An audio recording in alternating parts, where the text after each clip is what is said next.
and the system of morality that informs it upon sort of the social nexus, right?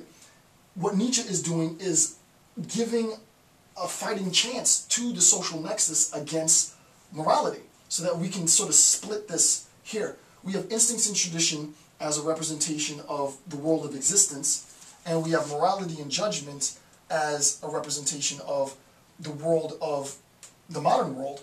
And what Nietzsche is doing is attempting to give a counterforce, right? This is a counterforce. This force is going this way, this force is going that way, and it's actually sort of like head on, right? So it's like, which force is stronger? If Nietzsche's force is stronger, then instincts and tradition win. If morality's force is stronger, then instincts and tradition is supplanted by this anti-biological contemporary account, right? So this is the tension. This is key, this is key, this is key. If you don't get this point, you're not going to understand what's going to come up. This is absolutely important. This whole 2 hours of me lecturing is to make this point, right? This is critically important.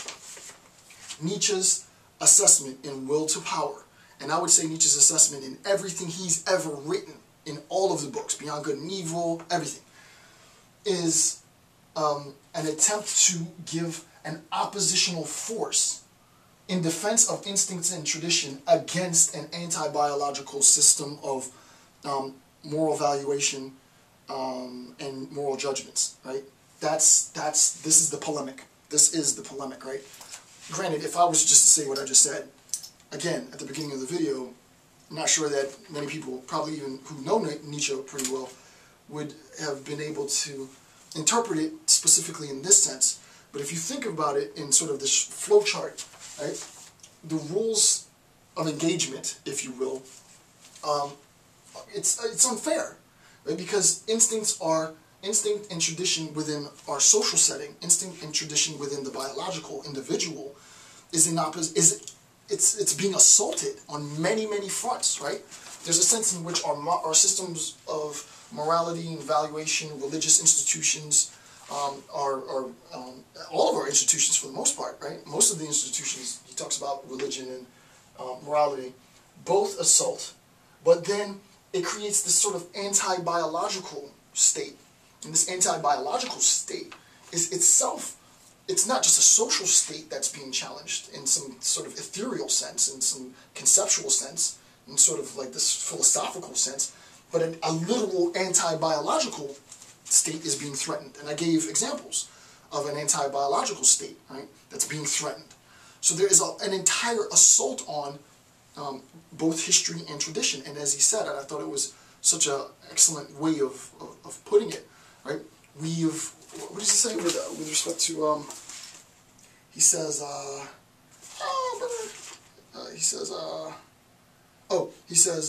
we've squandered the capital of our ancestors, right? We've squandered the capital of our ancestors. We've thrown out our ancestors. We've thrown out our biology. We've thrown out our tradition. We've thrown out our instincts because there is an encroachment, and this encroachment is taking over. It's supplanting all that really is left of the world of existence, and soon all that's going to be left, if you don't fight with me against this, is going to be the world of the modern world, the world of absolute pessimism and nihilism, right? That's going to be the problem. So it's important to recognize the significance, I think, of this diagram. It's actually pretty simple, but I think if you can keep the image in your head, you can say some cool stuff, right? And again, you know, the point of watching these videos is just for you to get a bit of enlightenment, right?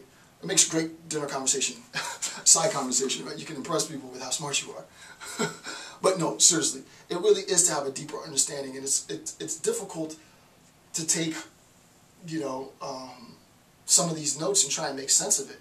It's very difficult to take these notes and make sense of it. But once you got the image, it's just like, this is what we work for, to be able to get this in our head.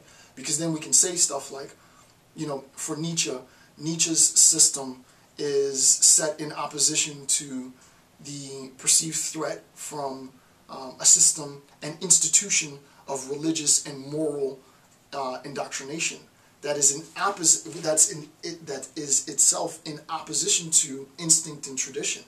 And this polemic is influenced by an anti-biological state of affairs that is itself encroaching on the system of ancestors, and not even a system, the history. There is no system. The history of ancestors, the history of tradition, the history of instinct.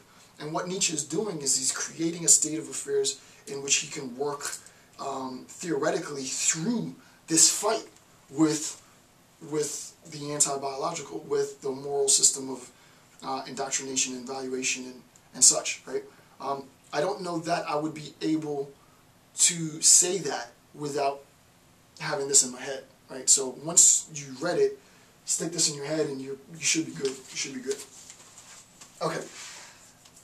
Next point, the contradiction, right? This is very important. He says, be natural. Where is this quote? Why didn't I put the note on it? Bad notes, Jason. Emphasis added. Hold on a second. Let me try and find this note. Be natural, be natural. I remember reading that too. Yeah, bottom of page 66. Let me put that here so that I have it right.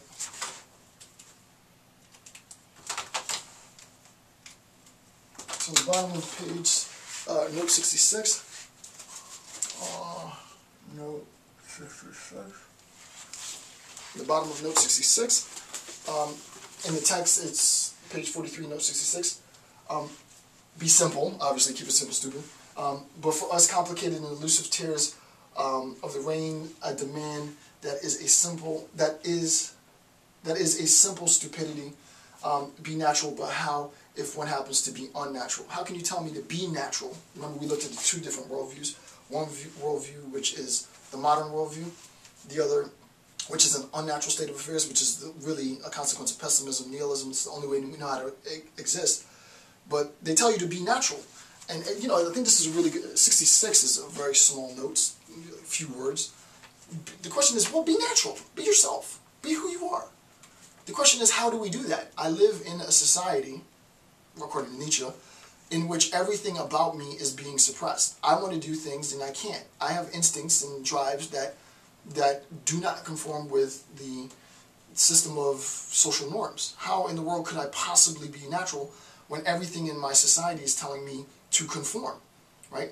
So when and this is a pretty deep point, even at this, you know, in 2011, be natural, be who you are. You can't possibly have any meaning to that claim. Be who I am? Do you really want me to be who I am? First of all, I would do the lecture in a wife beater. And that would be problematic for y'all.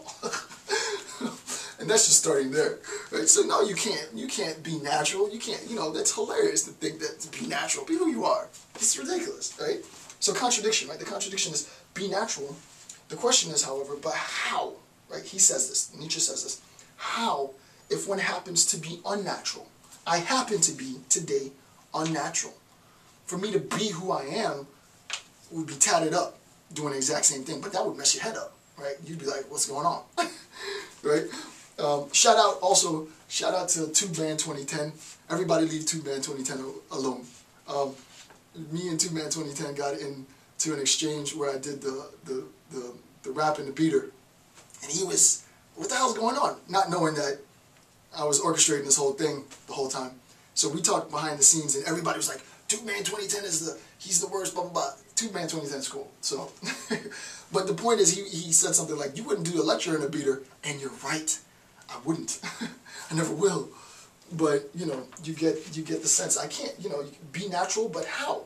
If one happens to be unnatural. I think that's just a great point, right? So my take on this is morality supports, and I've said this already, morality supports an anti-biological and unnatural state of affairs. So we have to learn how to be natural. You have to learn how to be natural.